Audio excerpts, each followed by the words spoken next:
തിരൂരിന് extra large wedding shopping അനുഭവം ഒരുക്കാൻ bridal craft നെയ്തെടുക്കാം പുതിയ ബന്ധങ്ങൾ. Bridal craft the wedding mall, Pan Bazaar, Tirur. നമസ്കാരം, പ്രഹേളിക ന്യൂസിലേക്ക് സ്വാഗതം. Tirur Karunya pain and palliative care ക്ലിനിക്കിലേക്ക് ഒരു ഡെന്റൽ ചെയർ യൂണിറ്റ് കൈമാറി. കേരളപ്പിറവിയോടനുബന്ധിച്ച് തിരൂർ ലയൺസ് ക്ലബ്ബും തിരൂരങ്ങാടി ലയൺസ് ക്ലബ്ബും സംയുക്തമായി Tirur Karunya pain and palliative care ക്ലിനിക്കിലേക്ക് ഒരു dental chair unit zone chairperson lion Manoj MJF, lion Smitha MJF, Tirurangadi lions club doctor Anil John, Tirur lions Club chairman Abdul Gafoor Moulana, secretary Dileep Ambayathil, treasurer Basheer Mullassery എന്നിവർ ചെയർ കൈമാറി.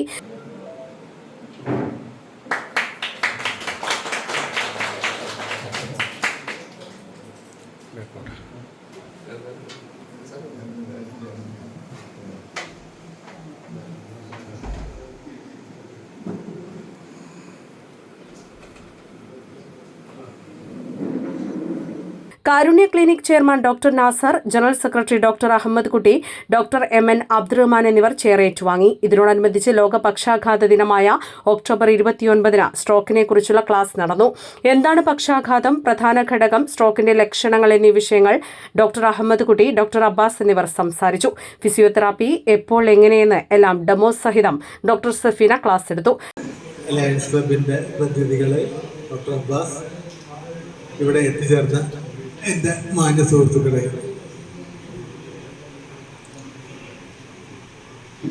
ഞാൻ പേഴ്സണലി 2 പൊസിഷനിൽ ഇരുന്നുകൊണ്ടാണ് ഈ ക്ലാസ് എടുക്കുന്നത്. ഒന്ന് കാരുണ്യ പെയിൻ ആൻഡ് പാലിയേറ്റീവ് ക്ലിനിക്കിൻ്റെ ജനറൽ സെക്രട്ടറി എന്ന ലെവലിലും, രണ്ടാമത് തിരൂർ ഇന്ത്യൻ മെഡിക്കൽ അസോസിയേഷൻ്റെ സ്റ്റേറ്റ് വർക്കിംഗ് കമ്മിറ്റി മെമ്പർ എന്ന ലെവലിൽ 2 പൊസിഷനിൽ ഇരുന്നുകൊണ്ടാണ് ഞാൻ ഈ ക്ലാസ് എടുക്കുന്നത്. ആദ്യമായിട്ട് ഈ ഡെന്റൽ ചെയർ തന്ന ലയൺസ് ക്ലബിനെ ഒരിക്കൽ കൂടി അനുമോദിക്കുകയും അതോടൊപ്പം തന്നെ ഡോക്ടർ പറഞ്ഞ പോലെ ഇവിടെ ഞങ്ങൾക്ക് ഐഡിയയും ഒരു ക്യാമ്പ് സംഘടിപ്പിക്കുകയാണെങ്കിൽ അതിനുള്ള സംവിധാനങ്ങൾ കാരുണ്യക്ക് ചെയ്തു തരാൻ ബുദ്ധിമുട്ടുണ്ടാവില്ല എന്ന് ആദ്യം തന്നെ അറിയിക്കട്ടെ. പിന്നെ വേൾഡ് സ്ട്രോക്ക് ഡേ, ലോക പക്ഷാഘാത ദിനം ആണ് ഇന്ന് നമ്മൾ ആചരിക്കുന്നത്. പോവില്ല, ഇങ്ങോട്ട് പോവില്ല, ഇങ്ങനെ ഒരു പൊസിഷനിൽ വേണം കിടത്താൻ.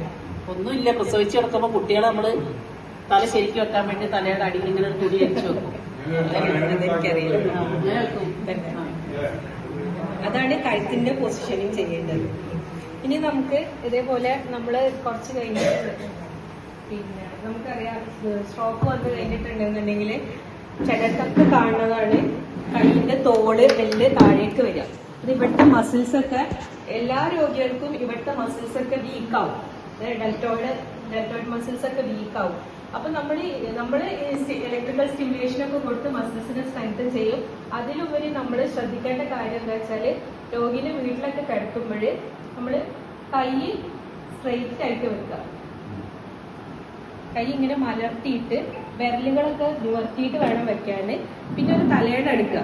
ഇതിപ്പോ തലയണ ഇല്ലാത്തതുകൊണ്ട് ഞാൻ ഈ കറക്കിയാണ് എടുക്കുന്നത്. എന്നിട്ട് ഈ ഷോൾഡറിന്റെ താഴെ ഷോൾഡർ കുറച്ചിങ്ങനെ പൊങ്ങി നിൽക്കണം. തലയണ ആവുമ്പോൾ കുറച്ചും കൂടി പൊങ്ങി നിൽക്കും.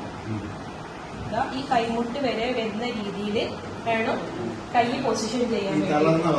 തളർന്ന ഭാഗമാണ് നമ്മളിത് ചെയ്യേണ്ടത് കേട്ടോ. എപ്പോഴും തളർന്ന ഭാഗം നമ്മളതിന്റെ കോണ്ടാക്ട് ഒരിക്കലും അങ്ങോട്ട് ആക്കി കെടുത്തരുത്. നമ്മൾ വീട്ടിൽ ചെല്ലുമ്പോഴും ഫിസിയോക്ക് വേണ്ടി വീട്ടിൽ ചെല്ലുമ്പോഴും നമുക്ക് ബുദ്ധിമുട്ടാണ്. നമ്മൾ അപ്പുറത്തേക്ക് കേൾക്കുന്നില്ലേ? അപ്പോ എപ്പോഴും ഈ തളർന്ന ഭാഗം നമ്മളായിട്ട് കോണ്ടാക്ട് ചെയ്യുന്ന രീതിയിൽ വേണം കിടക്കാൻ. കൈ ഇങ്ങനെയാണ് പൊസിഷൻ ചെയ്യേണ്ടത്.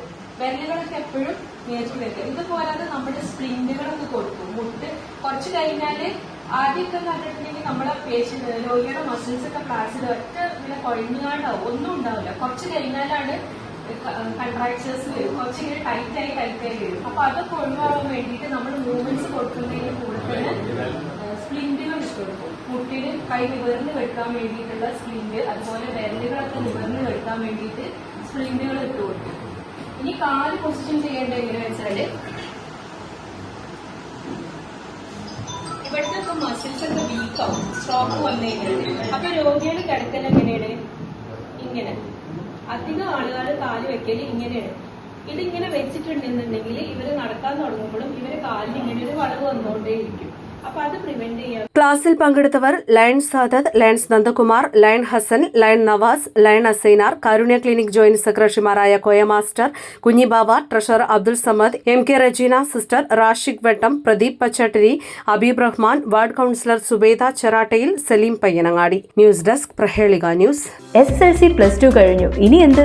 നാട്ടുകാർ ചോദിക്കും മുമ്പേ അന്തസ്സായി പറയുന്നേ, ഞാൻ ജിപ്സയിൽ ജോയിൻ ചെയ്തു.